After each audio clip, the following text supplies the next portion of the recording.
battleship foundered.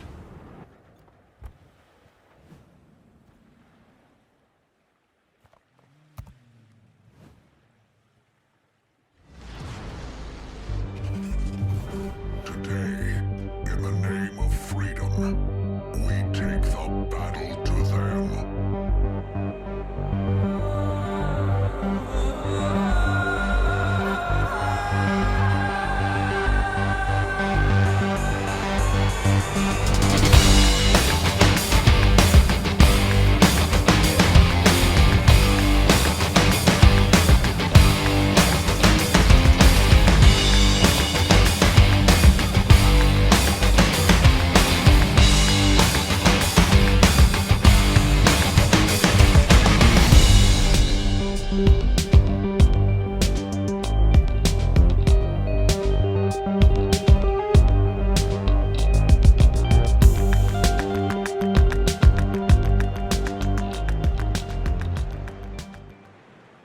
Hey team, it's Ripper here. Hope you guys are doing awesome. This is a video about the Druid. It's an awesome, fun game in the Druid, and I'll show you basically how to play it and how I like the style of it. But before we begin, on our way to 700 subscribers, like, subscribe, bell button below if you like to support what we're doing here at the channel.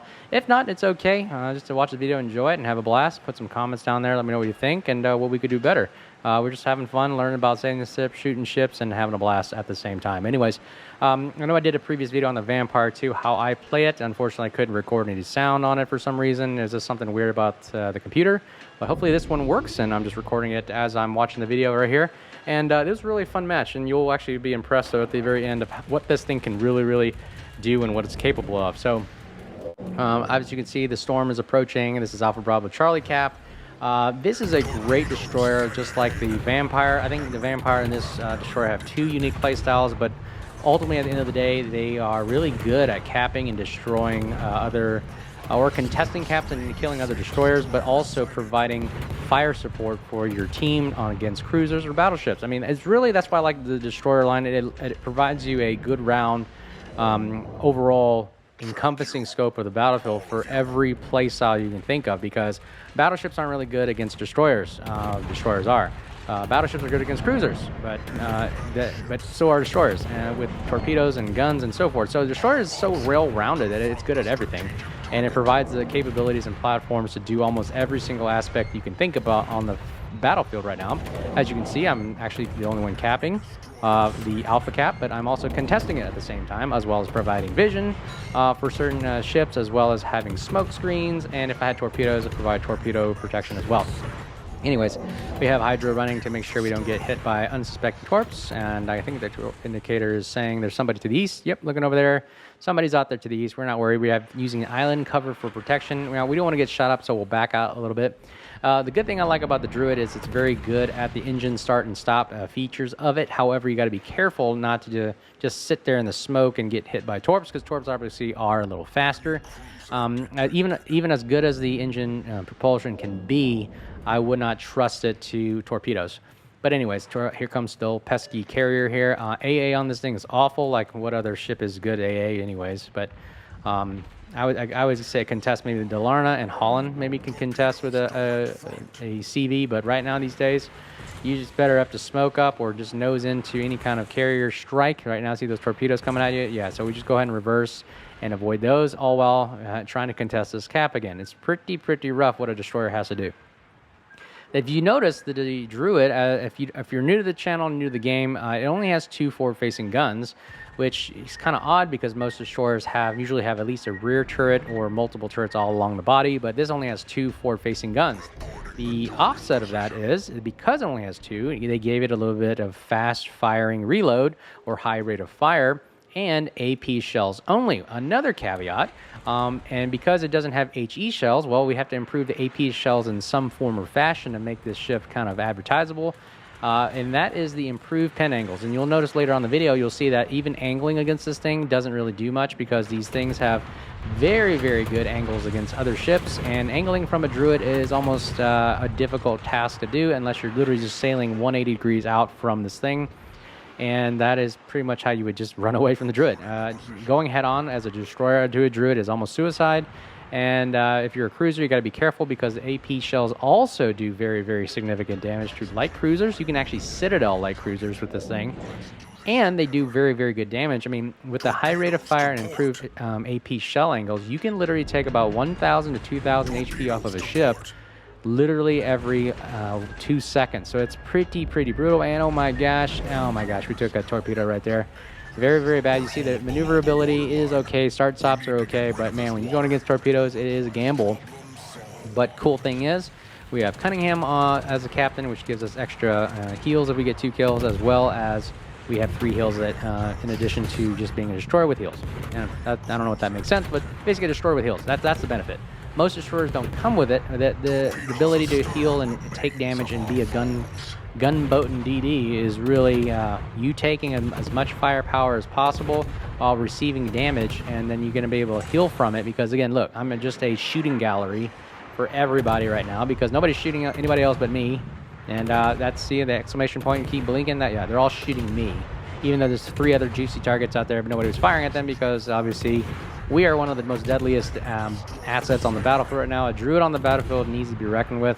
If you go up against it, take it out as fast as you can. Otherwise, they'll do things like this, where you are running away, shooting AP shells that can't be damage con, by the way, because we're not starting fires. We're just going raw damage on the side of a ship. You see right there, 1,300 damage off the Atlantico. I mean, this thing is brutal. And think about doing it about a second, one every couple seconds. Look at the reload rate, 1.3 seconds. Pretty nasty stuff. However, this Atlantico does know how to play against us. He's angling very, very well. You notice on the screen on the top middle right there, if you will, we're getting a lot of non-pins, torpedo, ricochets, everything. So he is doing exactly what you're supposed to do against the Druid, just angle towards it, giving full broadsides to everybody else because they know that the Druid is probably the worst thing that could happen to him right now. And you see he's taking full damage from a Des Moines and Z46, but he's angling towards us because he knows we have the most potential capabilities to destroy him. And we're going to see if we can get some broadsides. The only thing this does really, really well against is very, very nice, beautiful broadsides that really allow it to maximize the potential damage of this thing. And we're also going to be running away because, unfortunately, we're losing Alpha Cap because nobody seems to be contesting 1, 2, 3, 4, 5, 6 ships on this side. And we have 6 ships on the other side, so hopefully we get Charlie Cap. But we're going to need to hold off this advance, as well as a Holland. A Holland over here is very, very bad because it's fast-firing torpedoes, which is one of his torpedoes hit us already. And he's got fast-firing guns, as well as heals. So we need to get this Holland out of the game as fast as possible. A couple cool features of the Druid is it also has the daring smoke screens, which are a lot of smoke screens that go really, really short bursts, if you will, to get you kind of that hit-and-run guerrilla warfare tactic, which I do like. It is really, really awesome. The fact that you can just basically, at a command notice, just go dark and run away. That is really, really awesome. And I normally don't play where I just sit there and farm in smoke because you are a magnet for torpedoes, I found out. So keep that in mind. It's another tactic to think about when you are just sitting in smoke. The other cool thing about the Druid is that it is a 2-gun front destroyer, so you can nose in very, very well. Minimizing, and you're going to see that later on, I'll show you when we go against a battleship. When you nose in, you are slim profile, very, very difficult to shoot. I mean, think about it. What's harder to hit? A toothpick or a broadside of a barn? I mean, do the math. Anyways, watch this. We just go pop smoke and go undetected and run away. So this is a very, very annoying tactic, but it is very, very effective. And this is like guerrilla style warfare, and that's what I like about it. So we look at the Atlantico, full broadside right here, but you notice the rest of our team is gone. So unfortunately, we have nobody else to absorb damage. We have tanked already 1.249 damage, potential damage that is. So as a little destroyer to absorb that much firepower is pretty impressive. Not good for your team when your destroyer is literally absorbing all the damage, and everybody else is dying. So you got to think about that for a second. You can't really. That's why I like destroyers, because the majority of the games are held on to whoever has the best DD players, because they do all the work. I'm sorry to say, that's why I'm pro DD. Anyways, we're gonna go open fire on the Atlantico because his attention is not focused on us right now. So his secondaries are really, really good, by the way. We get the attention of the Holland right now, and of Marceau in the back as well. That is somebody we do not want to play with, so we're gonna run away. And our smoke screens, our smoke abilities are recharging now in 7 seconds. But we're going to take as much damage as we can off the Holland. He is rethinking his thoughts here. He's going, oh my gosh, these AP shells are destroying me right now. I mean, even him angling doesn't do much. So look at that. We're taking about 1,600 health off of a destroyer. That's a lot. So it's better for him just to just play it safe. But unfortunately, if he remains detected the whole time, I could potentially get this nice juicy kill right here. And you notice like there, I'm destroying his turrets right there. He's got no forward-facing guns, and he goes undetected because this thing is a monster to deal with. So right now we're just rethinking our thoughts here. Smoke up, go undetected. There we go. And our damage modules again. I've noticed lately, I don't know if you guys have noticed, there must have been a change that causes destroyers to really lose their engines and steering very, very easily now. I've heard a lot of guys comments on that. Let me know your thoughts if you've noticed that as well. But they must have done an update where one little teeny little shell will start a fire, knock out your engine or something. And this is just mayhem on destroyers, especially the secondaries. Hey, yeah, my teammate says get back. Yep, that's what we're doing right now. What do you think? We're holding off 1, 2, 3, 4, 5, 6 ships over here on Alpha, and we kept them at bay while you guys regroup. So, yeah, again, destroyers are good at holding off an entire advance, which is pretty sad when a destroyer has to do all the work. Did I mention that I like destroyers? Yep, that's destroyers are the game changer of the day. I mean, look, you notice the teams that have the most destroyers or good destroyer players are the ones that use to survive. If you lose all your destroyers, you notice the game just becomes one-sided after that most of the time. We're going to go ahead and turn around actually this way because I think the Holland's not going to chase us because he probably ran out of health. He's not going to go toe-to-toe with a Druid. He knows that. The battleships are actually moving towards me or caving us in, but hopefully our Iowa can hold off and a little bit more advance. And Iowa is a pretty strong ship. I figure he can help. Up and there he goes down to the Atlantic Coast secondaries. So it's just us right now to provide some kind of distraction. We have Marceau coming right at us, but I'm not sure if he's going to go keep driving towards us or if he's going to help his team cap. So let's see if the rest of our team can hold off and focus fire like you should while we're continuously spotting for our team. You notice that us being up here, although it's a bad positioning, it is still good to continuously spot the enemy team so they know where everybody's at. So we're still spotting the Atlantico, the North Carolina, 2 destroyers up here, and the Vermont. So hopefully our team knows where they're at, and our carrier and battleships can, focus fire. Again, all while we're still spotting and not really doing anything other than just maintaining a position, keeping eyes on, and that's the name of the game. This is all that you can do right now. This is the best you can, continuously be a threat to the battlefield. Now, this North Carolina is doing something pretty crafty right here where he's actually driving towards me, actually. He's not turning towards his team. I think and there's our Goliath area. We're evening the playing field right now. Good job there. We just need one more kill to even the battlefield up. Us being up here is taking North Carolina out of the battle right now against our team so they can focus fire on the Atlantico and Vermont, which is definitely needed right now.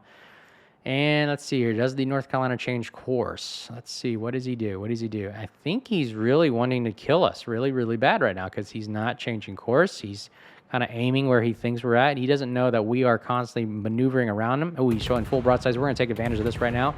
Now, here we go. The strategy right here is to use our rate of fire with his slow guns and nose in and just tank damage. We're going to basically throttle juke and minimize our slim profile right now. See, nose in, slim profile, and we're going to go slow and stop, start, reverse, stop, start, reverse, or stop, start, full forward. And you notice, look at the damage we're taking off him. 2100, 2100, 1400. If you can do that every 2 seconds, his 38,000 HP won't mean anything anymore anyways, because you can't really heal from this kind of non-stop AP damage because we're not setting fires. We're just taking raw damage off him right there. Nice angles. Even though he's angling, we're still getting these nice juicy hits right there. And they're just really, really making him just hate life right now. Look at that, 1,000, 700. 300. Doesn't matter. It's still going down. If it's still going down every second, no matter how many hills of damage comes, you eventually are going to lose to unlimited gun reloads that I have, and it's just a matter of time. I mean, look, 18,000 damage. If we take about 1,000 every second, that's 18 seconds. So let's just survive 18 more seconds.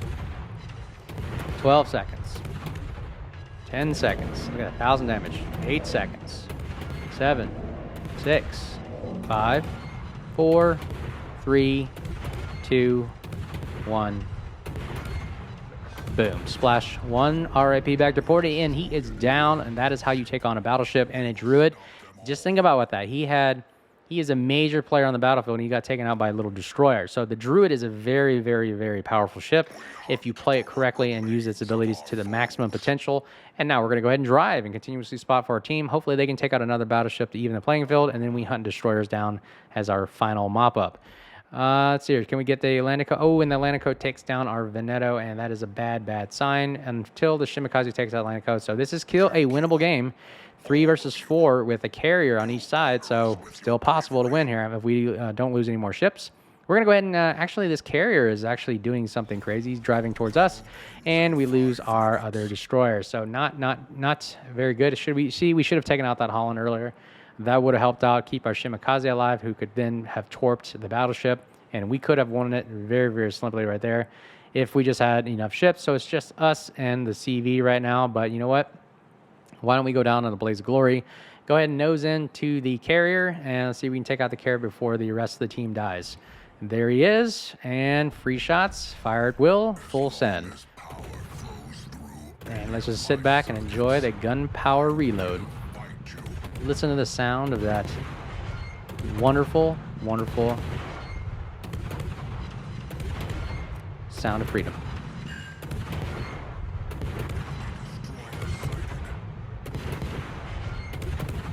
Carrier comes at us right now. It looks like our AA does nothing to it, so why not just keep nosing in to a carrier to strike? Look at that.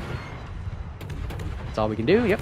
Nosing in, minimizing damage as best you can. Slim profile, all while shooting at the near citadel of a CV right there. And we're still getting about nice 1,800 damage, 1,400 damage. Even his 12,000 health will whittle down very, very quickly in a matter of seconds. And it looks like we got... almost there. 2 seconds left. Ooh, we got torpedoes from the Holland right there. Can we kill the destroyer CV? There it is. And boom, Blaze of Glory. Splash 2 before we end the game, and that is how the cookie crumbles. Hey guys, let me know what you think of how I played the Druid. What do you think? What can you be better? Anyways, I hope you enjoyed the video. You guys stay safe. And until next time, you guys, we'll see you on the high seas. Cheers.